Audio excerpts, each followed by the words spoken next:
नमस्कार। जब ज़्यादा लोग एक सुर में बोलते हैं और एक बात को बार बार दोहराया जाता है तो वो सामान्य लगने वाली बात भी कहीं ना कहीं गंभीर रूप ले लेती है।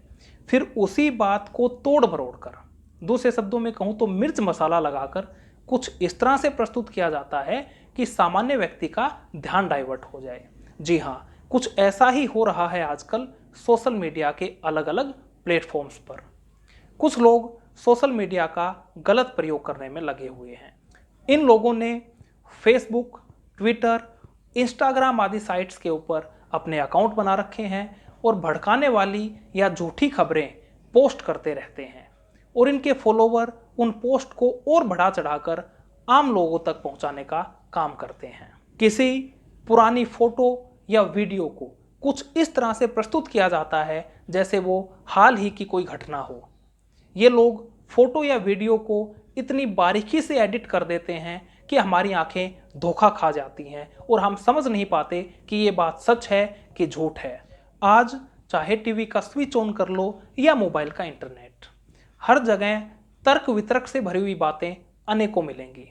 यहाँ लोग चिल्लाते हैं और अपनी बात को सही सिद्ध करने की कोशिश करते हैं, लेकिन निष्कर्ष कुछ ज़्यादा निकलता नहीं है। यहाँ केवल डिबेट डिबेट और डिबेट ही होती है। जितने मुंह उतनी बातें, इस कहावत को न्यूज़ चैनल वाले बिल्कुल सही सिद्ध करते हैं। एक खबर किसी एक न्यूज़ चैनल पर तो अलग ढंग से होगी, तो वही खबर दूसरे न्यूज़ चैनल पर किसी और रूप से प्रस्तुत की जाती है और हम ठहरे कर्तव्यनिष्ठ श्रोता जो उनकी बातों को बड़े ध्यान से सुनते हैं और सही भी मान लेते हैं। कुछ ऐसा ही मुद्दा आज के दिन है आयुर्वेद को लेकर। आयुर्वेद, होम्योपैथी, नेचुरोपैथी आदि पद्धतियां एक तरफ, एलोपैथी एक तरफ। अब ये विवाद का कारण क्यों है ये तो मैं नहीं समझ पा रहा, लेकिन कहीं ना कहीं आयुर्वेद के ऊपर उंगली उठाने का काम जरूर किया जा रहा है।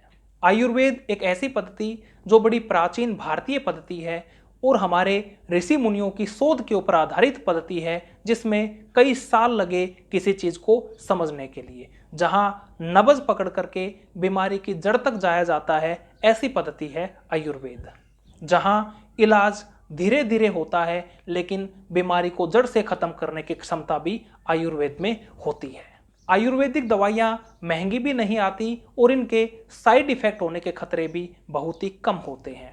तो दूसरी तरफ एलोपैथी जो इंस्टेंट रिलीफ तो देती है लेकिन एक्सपेरिमेंट बेस एक पद्धति है। यहाँ साइड इफेक्ट होने के खतरे ज़्यादा हैं और दवाइयों का रेट भी ज़्यादा है, खर्चा भी ज़्यादा है। दोनों का अपना अपना काम करने का तरीका है। जहाँ एलोपैथी में चीर फाड़ पे, दूसरे शब्दों में कहूँ तो ऑपरेशन पे ज़्यादा जोर दिया जाता है, तो आयुर्वेद में ऐसा कम होता है। अब यदि कोई व्यक्ति योग और आयुर्वेद से किसी का इलाज करे, आयुर्वेदिक पद्धति जो हमारे देश की अपनी पद्धति है उसे प्रमोट करे, उसका विस्तार करे, उसकी दवाइयाँ दूर तक फैलाए, तो वह व्यापारी और ढोंगी बन जाता है। लेकिन दूसरी तरफ ये अनेकों अनेक विदेशी कंपनियां जो एलोपैथी दवाइयां बनाती हैं और महंगे दामों पर बेचती हैं और करोड़ों का व्यवसाय करती हैं, इन पे उंगली उठाने वाले कम हैं। मैं आयुर्वेद पे इतना जोर इसलिए भी दे रहा हूं क्योंकि ये हमारी अपनी पद्धति है और अच्छी पद्धति है, कोई खराब पद्धति नहीं है। अब समस्या तब आती है जब लोग आयुर्वेद को धर्म से जोड़ करके देखते हैं। हमें अपनी पद्धतियों का विरोध करने की बजाय उन पर नाज होना चाहिए, उन पर गर्व होना चाहिए। यहाँ तो कुछ ऐसा ही हो रहा है कि अपना जोगी जोगना अन गाँव का सिद्ध। हमें अपनी पद्धतियों पे तो भरोसा है नहीं, हम किसी और की पद्धति को 100% सटीक मान बैठे हैं और केवल इलाज का माध्यम उन्हीं को मानते हैं। हमें थोड़ा सा बदलाव लाना ही होगा। हम अपनी पुरानी पद्धति को फिर से जीवित कर सकते हैं, फिर से उसको बढ़ा सकते हैं, फिर से उसका विस्तार कर सकते हैं। जहां हम अपनी पद्धतियों को भूल रहे हैं तो वहीं दूसरे देश योग, प्राणायाम और आयुर्वेद को अपना रहे हैं, उसका स्वागत कर रहे हैं।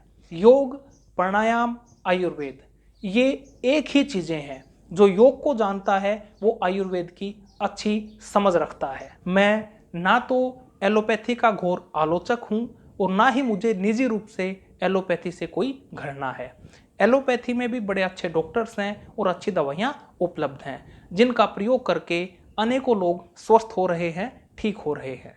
यदि आवश्यकता पड़े तो हमें किसी भी पद्धति से इलाज कराने से परहेज नहीं करने चाहिए, लेकिन केवल व्यवसाय के रूप में बड़े बड़े हॉस्पिटल बना करके और दवाइयों के नाम पर जो ठगी की जाती है, ये कहीं ना कहीं सोचने पर विवश कर देती है।